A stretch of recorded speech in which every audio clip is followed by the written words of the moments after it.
Hello everyone. तो bills of exchange class 11 जो हम लोग कर रहे थे उसमें हमने अभी कौन कौन से टॉपिक कवर कर लिए हैं।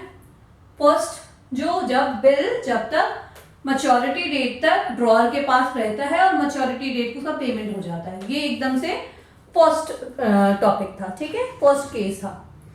सेकेंड केस में क्या होता है, अगर ड्रॉअर को पैसों की जरूरत जल्दी पड़ जाती है और वो जाके उसका डिस्काउंट करा लेता है उससे बैंक से, तो उसे कुछ डिस्काउंटिंग चार्जेस देने पड़ते हैं और वो पैसे ले लेता है जल्दी, है ना। और जो दूसरा वाला बंदा है वो क्या करता है, वो टाइम पे पेमेंट कर देता है। थर्ड केस था एंडोर्समेंट का। ये सारे केस करवाए जा चुके हैं, आप प्रीवियस वीडियोस को जाके देखिएगा, इन सारे केसेस के सारे क्वेश्चंस भी हो चुके हैं। अब जो नया केस है वो क्या है, हम लोग वो स्टार्ट करते हैं कि वो नया केस कौन सा है। आपके जो कोर्स में आने वाला है, तो अभी दो केस स्पेसिफिकली बच रहे हैं। एक है जो बच रहे हैं, मैं वो लिख रही हूं, this is sending the bill to bank for collection. एक ये केस बचा है जो बहुत ही सिंपल है और जल्दी से खत्म हो जाएगा। ठीक है, और दूसरा केस क्या बचा है, दूसरा केस बचा है dishonour of bill, dishonour of bill. ठीक है, इसके कुछ 8-10 क्वेश्चंस हैं जो हमें भी करने बाकी हैं और इतना ही आपके सिलेबस में। इसके बाद जो रिटायरमेंट है, जो बिल का रिटायरमेंट है, वो सारा आपके इस बार के करिकुलम में नहीं है। ठीक है, तो हमें क्या करना है, हमें ये दोनों पार्ट अभी बाकी है हमारे, हमें ये फिनिश करना है। ठीक है, डिसऑनर में अगेन सारी चीजें वापस से आएंगी कि अगर डिसऑनर किन किन कंडीशन में हो सकता है, वो हम जैसे ही डिसऑनर स्टार्ट करेंगे क्वेश्चन वाइज देखेंगे। अभी हम पहले जो छोटा सा टॉपिक है उसको खत्म कर लेते हैं। तो ये वाला जो पहला टॉपिक है कि sending the bill to bank for collection. अब इसमें क्या होता है पहले तो ये समझेंगे हम। इसमें ये होता है, अभी तक क्या हो रहा था, ए ने बी पर बिल लिखा, बी ने एक्सेप्ट कर लिया, ठीक है, ए ने अपने पास रखा, ड्यू डेट पे पेमेंट हो गया। ठीक है, ये सब हो रहा था। या फिर ए को पैसों की जल्दी जरूरत पड़ गई, ये गया बैंक के पास, डिस्काउंट करा लिया, ये सब हो रहा था। इस केस में देखते हैं, ए ने बी पर बिल लिखा, बी ने एक्सेप्ट कर लिया, यानी ए कौन है, ड्रॉअर, और बी कौन है, ड्रॉई। ठीक, अब 3 महीने का बिल लिखा, 3 महीने बाद बी को पेमेंट करना है। ठीक, ए को कोई दिक्कत नहीं है, ए आराम से 3 महीने बाद पैसे लेगा। लेकिन ए को एक चीज की डाउट है कि भाई मेरा जो बिल है वो मेरे पास सेफ नहीं है। ऐसा हो सकता है कहीं मेरे से मिस हो जाए, कहीं मैं गायब कर दूं, या कहीं चोरी हो जाए, कुछ भी हो जाए। ठीक है, so that is not safe with me. अब ए क्या करना चाहता है, ए क्या करेगा, ए करेगा कि अपने बैंक को भेज देगा ये बिल। किसको, बैंक को, कि भाई आप इसको संभालो, आपका ये काम है, आप पैसे संभालते हो, कागज संभालते हो, आप संभालो इस बिल को। जब ड्यू डेट आएगा तो आप कलेक्शन करके मेरे अकाउंट में डाल देना। ठीक है, बैंक इंतजार करेगा 3 महीने तक। 3 महीने बाद जब ड्यू डेट आएगा तो बैंक जो है वो इसको फोन करेगा भाई कि आपका बिल पड़ा है, पैसे दे जाओ। ठीक है, जब इसके ये पैसे चुका देगा तब बैंक ए के अकाउंट में पैसे क्रेडिट कर देगा। बात खत्म। इतनी सी बात है सिर्फ कि भाई ए को अपने घर में या दुकान में सेफ नहीं फील हो रहा था बिल रखना, तो उसने बैंक को भेज दिया सेफ्टी पर्पज से कि मेरा बिल आप रखो और आप ही पैसे कलेक्ट कर लेना और आप मेरे अकाउंट में डाल देना। दैट्स इट, यही केस है। समझ आ गई बात। अब इस पे एक क्वेश्चन है वो हम लोग कर लेते हैं, बहुत छोटा सा क्वेश्चन है, हम जल्दी से करेंगे। सो क्वेश्चन नंबर 10 है ये बिल ऑफ एक्सचेंज का। Question number 10, page number 17.37, book T.S.. Grewal.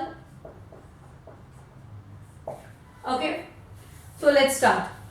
Mohan Singh draw a bill on Jagat for 1000 payable 2 months after date. पहली बात तो दोनों की बुक में बनाना है, तो मैं जरा लिख लूं यहां पर कि in the books of Mohan and इधर इन द बुक्स ऑफ जगत। ठीक, ये बीच में दीवार, इधर इनकी एंट्री बता दूंगी, इधर इनकी। ठीक है, अब मोहन सिंह ने जगत पर बिल लिखा 1000 का, पेबल आफ्टर 2 months, और उसका एक्सेप्टेंस हो गया। तो पहले तो हम बिल एक्सेप्ट होने की एंट्री करेंगे जो हम हमेशा करते हैं। तो मोहन ने बिल लिखा जगत पर, जगत ने एक्सेप्ट किया, तो इनके लिए क्या हो गया, बिल्स रिसीवेबल। ठीक है, इनको पैसा मिलेगा। बिल्स रिसीवेबल डेबिट टू, किसने दिया ये बिल, जगत ने। ठीक है, टू जगत 1000। Okay, narration being bill accepted by जगत, या ये भी लिख सकते हैं कि being acceptance of the bill received. ठीक है, और इनके यहां क्या एंट्री हो जाएगी, इनके यहां एंट्री हो जाएगी कि मोहन को पैसे देने हैं, तो मोहन डेबिट टू, कैसे पैसे देने हैं, बिल से, तो बिल्स को हमें पे करना है, तो इसलिए क्या हो जाएगा, वो बिल्स पेबल हो जाएगा। ठीक है, बिल्स पेबल, तो ये कितना है 1000। क्लियर, ये बात हो गई। यहां पे नरेशन क्या हो जाएगा, being acceptance of bill given.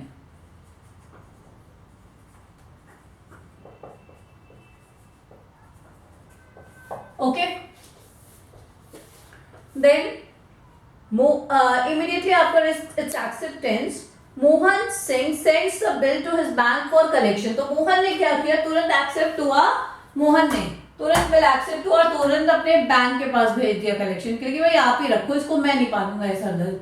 तो मोहन अब अपने अगर बिल को बैंक के पास भेज देगा, तो ये बात याद रखने के लिए भी उसे एंट्री करनी पड़ेगी ना, कि भाई मैंने बिल को बैंक के पास भेजा है, वरना उसे याद ही नहीं रहेगा, है ना, फिर तो प्रॉब्लम हो जाएगी।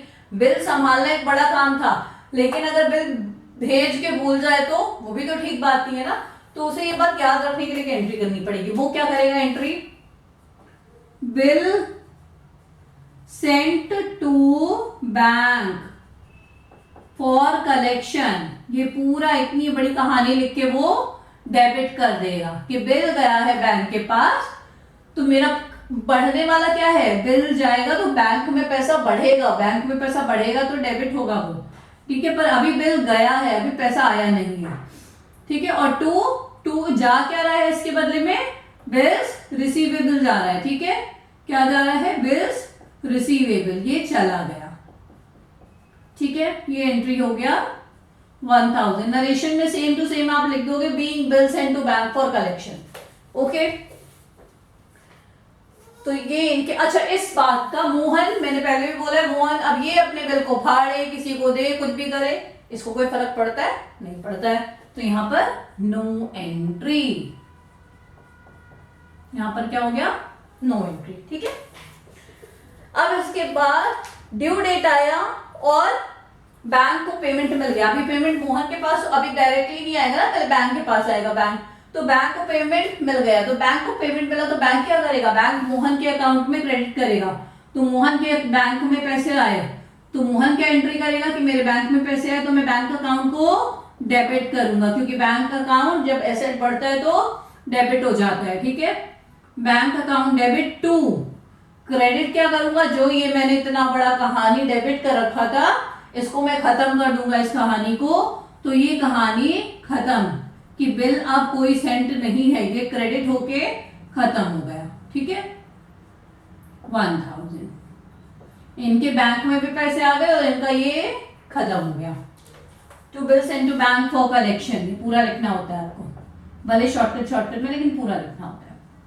ठीक, ये हो जाएगा। इन्होंने पेमेंट किया है, तो जो हमेशा से एंट्री होती आई है वही एंट्री होगी इनके पास। क्या होगी, इनके पास होगी क्या, bills payable account debit, BP जो इन्होंने अपनी क्रिएट की थी लाइबिलिटी, वो लाइबिलिटी ये खत्म करेंगे, और पैसे ये कैश या बैंक जो भी पेमेंट कर रहे हैं। ठीक है, बैंक से अगर पेमेंट कर रहे तो बैंक से पैसे गए, इनके बैंक से पैसे गए तो कम हो रहा है, तो बैंक क्रेडिट हो जाएगा। तो ये आपका क्वेश्चन नंबर 10, बस इतनी एंट्री है। ये टॉपिक जो था bill sent to bank for collection, ये बस यही चीज है और कुछ भी नहीं है। ठीक है, तो this is been done. 11th आप लोग खुद से करेंगे, उसमें 3 पॉइंट्स है अलग अलग जो अभी तक हमने कर लिया है, उसकी तीनों की एंट्रीज बतानी है।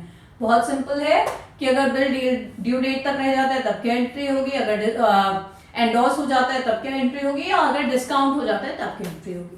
ठीक है, उसके बाद से हमें शुरू करना है डिसऑनर ऑफ बिल। ठीक है, जो हम नेक्स्ट लेक्चर में शुरू करेंगे। Thank you.